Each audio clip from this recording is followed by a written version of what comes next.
In this video I'll be showing you how to acquire a free score streak or activate a free jump scare Easter egg on the map Die Maschine. Both of these Easter eggs have the same steps pretty much except for the end part. However, you can only activate one of these per game, so if in your game you activate the free jump scare Easter egg, you will not be able to acquire a free score streak during that same game. You will need to load up a new game in order to do that. I advise that you take in a weapon that has a decent scope on it, as you will need to use this scope in order to see some zombie bodies outside the map, and it's a lot easier to have a decent scope with some zoom on it in order to see these zombie bodies. Also bear in mind that you cannot take in something like a shotgun in order to do this side Easter egg. You will need a gun that has some range to it. In order to start this Easter egg off, you will need to go into the dark ether. Simply walk up to a portal and activate it, and this will put you into the dark ether. A quick side note to bear in mind for this is that some of the zombie bodies that we're going to be shooting, and I will show you the locations of in a moment, sometimes when you go into the dark ether, all these zombie bodies will spawn all at once, so you can shoot them all in one go if you wish, and sometimes only some of them will spawn and other ones won't. If you don't see all the zombie bodies within your first dark ether activation, don't worry, you just simply need to go back into the dark ether again and then they should spawn like normal. Just for reference, so that everyone knows what they're looking for here are the zombie bodies that we need to find. They'll all be floating except for one that will be inside some water that I will show off in a little bit. They'll all be floating zombie bodies that will have purple glowing eyes instead of yellow glowing eyes like normal, so they're quite easy to identify. However, bear in mind that when you're in the dark ether, these guys can be hidden behind certain objects like trees, etc., so it can be a little bit challenging to see them sometimes. The first floating zombie body location, if you come down to the pond, which is where quick revive is, if you come to the back of the pond just behind the floating tank, if you look out here into the forest, you should see there is a floating zombie body here with the purple glowing eyes. As soon as you see that zombie floating there, simply just shoot it with your weapon. Once you shoot one of these zombies with your weapon, it will then disappear. The next zombie body location, if you come up to where JokerAlex is located, which is where the crash site is, come right up to the top of the hill bit here at the back and look at the end of the tail wing. You will see there will be a floating zombie just above it outside of the map. Once again, shoot this with your weapon. The next location, if you come to the yard, which is the spawn room area, and if you come behind the tank, you should notice up in the sky outside the map, and this zombie body is quite a way out of the map, there will be a floating zombie right next to this floating jellyfish out here. This is the easiest way to identify where this zombie body location is. It should be near this jellyfish at all times, so once again, shoot the zombie body. The next zombie body location is located in between the medical bay and the control room. So the medical bay is where speed cola is, and the control room is where the challenge activation terminal is. If you go into this corridor where this glass is located, if you look underneath the glass, you will see there is some flowing water underneath, and you should also see that there is a zombie body located inside this patch of water. This is the only zombie body that I consider quite difficult to find, as sometimes it's not the correct way up, i.e. you can't see the purple eyes. So my advice is just try and shine your torch around that area of the water down below, and you'll eventually probably see the body quite easily. And then the final zombie body, if you come into the particle accelerator room, and if you're facing where the pack-a-punch normally spawns, come over to the left to one of these terminals which you normally use to activate the power and spawn in the dark ether portal, and if you look outside the barrier here, you will see a floating zombie just hanging around in the open here. Shoot that zombie body. Once you shot every single one of those floating zombie bodies, head over to the pond, once again where quick revive is located. If you look inside the middle of the pond, there is a floating zombie body with the purple eyes in the middle of the pond. This next bit is key to deciding what reward you want from this. So if you walk underneath this zombie body, you will activate the jump scare. However, if you want a reward, which is the score streak reward, and it's a random score streak that you get every time, by the way, then shoot the zombie body that is floating in the middle of the pond, and as soon as you do, it will drop the score streak reward for you on the floor. Another thing to note, as I saw a couple of people in the past have commented on this, that if you don't pick up the score streak in the dark ether when it drops, then you won't see it when you spawn back in the normal world. Well, that's not true, as I can show you here with this gameplay. As soon as the score streak drops on the floor, I don't pick it up, I wait to leave the dark ether, and then as soon as I go back to the normal world,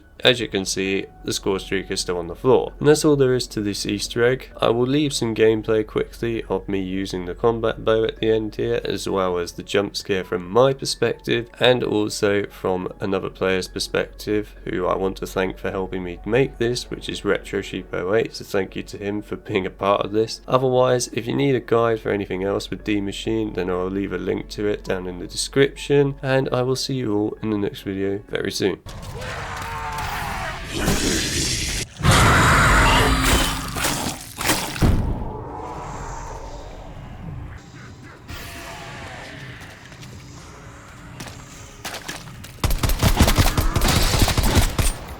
You and sit down in front of you. You will then be given a prompt to be able to pet the playground, and this will give you a cool little animation where you can pet it a bit like a dog. Likewise, this also works within the Jingle Hells version of the map as well. That's all there is to this Easter egg. I hope you guys found it interesting. If you need a guide for anything else related to Die Maschine, I will have a link